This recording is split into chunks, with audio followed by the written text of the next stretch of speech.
One other thing that I didn't go over is usually I take a piece of paper that I've, either discarded or don't use anymore, and I will take it and I will test out my markers to see if they still have ink and to show whether or not they work, and whether or not I like the color, and whether or not I want to use that color on the surface that I'm going to use.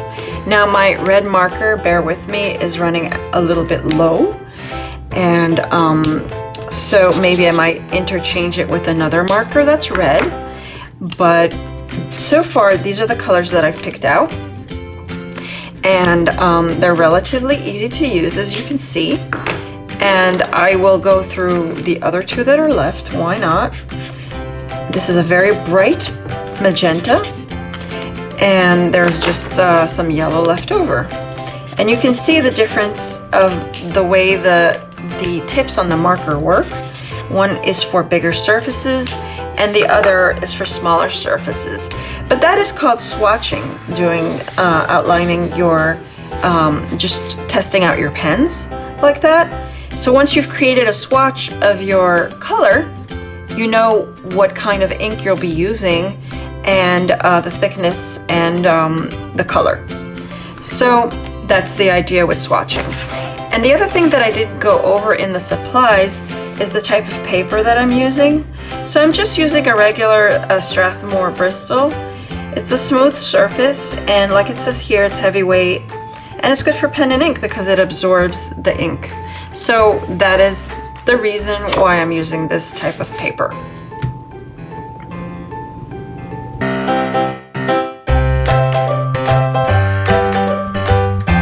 Hi everybody, so in order to draw our cat, we're gonna draw him in a couple of pieces, a couple of parts. So he has a type of squarish head, and there's points on his ears. So we're gonna do that, and then we're gonna make a long line across the paper, and we're gonna draw the other point. Then we're gonna go down, and then you see it's kind of boxy for his head.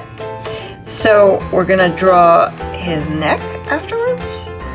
And the first thing that we're gonna place in his ears are little slits for his inner ear, so he can hear everybody and hear what's going on around him.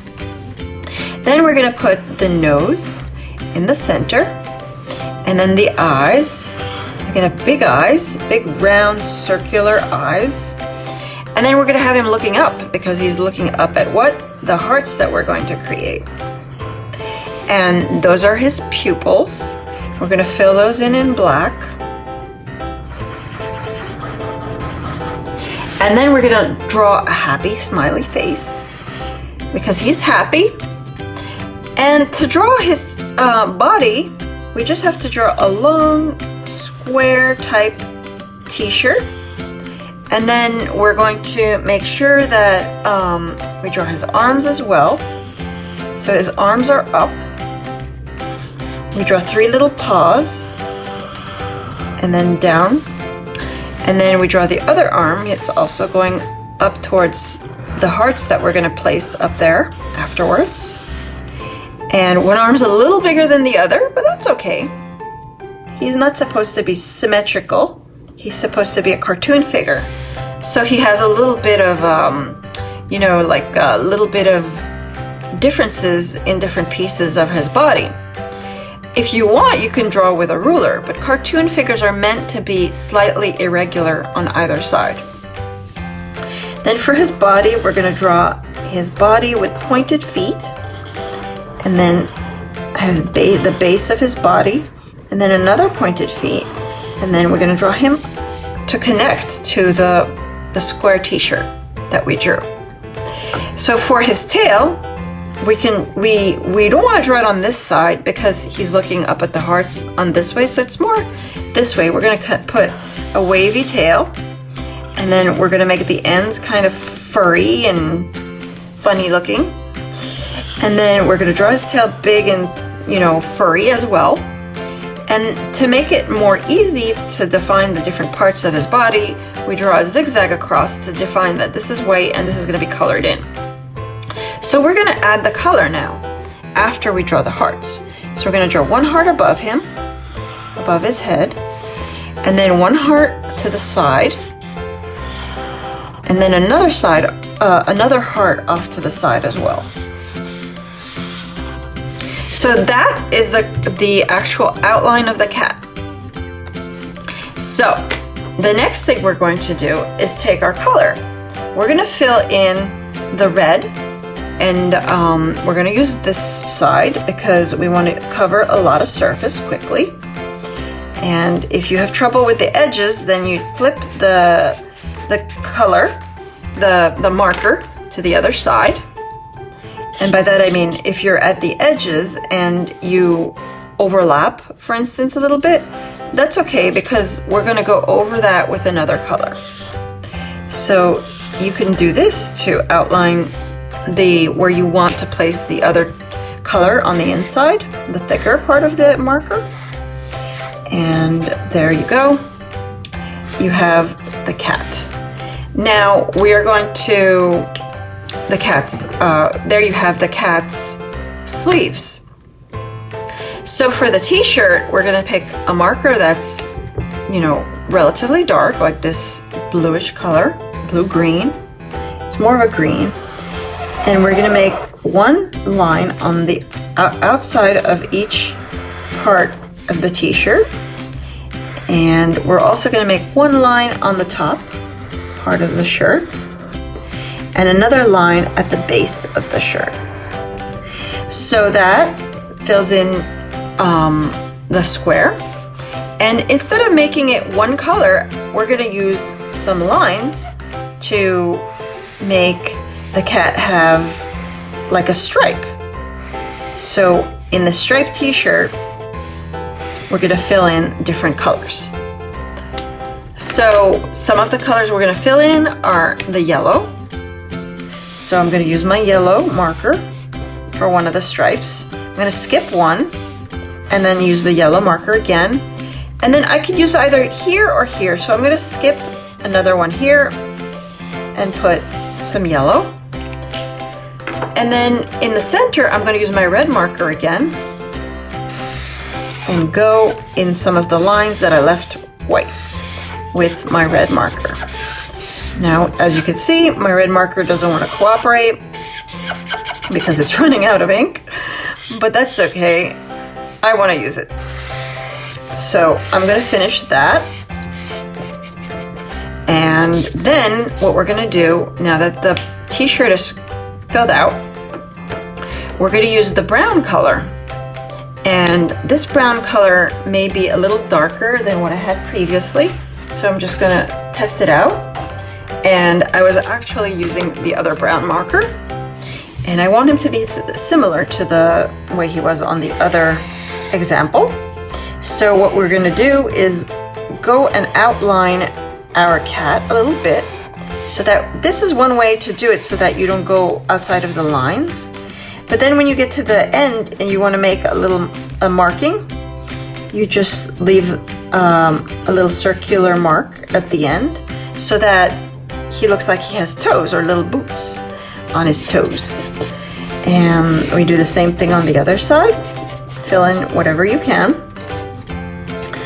And then this gets colored in. And the rest is just to color this part in. So you're going to do something similar with his paws as you did to his feet. And the paws on his hands. You're going to make a little edge, and then you're just going to fill in on the other part. So we're going to do the same thing here, and we're just going to use our marker again to fill in the other part of his arm. So that's 2. And now for his face, we're going to use this like this. We're going to make a circular motion, and then we're going to fill in all the rest that's in here in brown.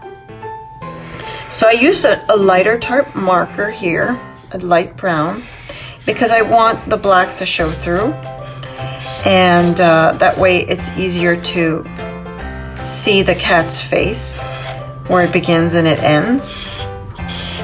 So this is one side. Let me do the other side. And you should always be careful when you put your hand on top of the ink, because these inks are pretty good. They don't run too much. But if yours, the type that you have, may run on your paper, just be careful because you might smudge it. But this paper holds the ink really, really well because it's for pen and ink, this paper. So that's why I like using it with my markers.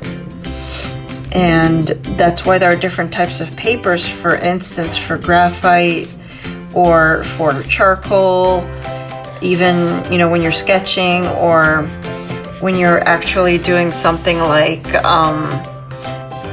what would you do? You would do pastels. So now we do the tail, and that is the last part of the cat. And I'm not going to fill in the tip part of his tail because I want that to be white. So then there's just a few more things to do on this cat, and then we should be moving along to the hearts that are above him. And I'm going to show you a little trick. So as you can see, that's the cat. He looks very happy. And for the hearts, I decided that I wanted to make mine in magenta to be a little different. We always make hearts in red usually, but magenta is just a nice vibrant color, especially this one. It's a very bright color. So I picked this color. And I just wanted to tell you something. One of my favorite artists that does these types of, that drew in a cartoon type of way is Keith Haring. And I'm pretty sure you've probably heard of him and probably some of his art. You've probably seen some of his art. And one of the things he used to do with images is, for instance, a heart. He would take it and he would draw thick black lines to draw it out. But then he would take the image and make it move. And the way he would make it move is by drawing these types of quotes on the cartoon image. So I take my black marker and I'll show you. He used to draw like this way, with the heart is moving. It's like it's vibrating. And then if you draw it this way, the heart is still moving and vibrating. So you can do that and make the heart look like it's alive. And just what's left of this design is you could put your name on the side, and you could put the year. So for the year, we're 221, and there you have it. We have a nice image of a cat, unusual looking cat, with a bunch of hearts, and very happy.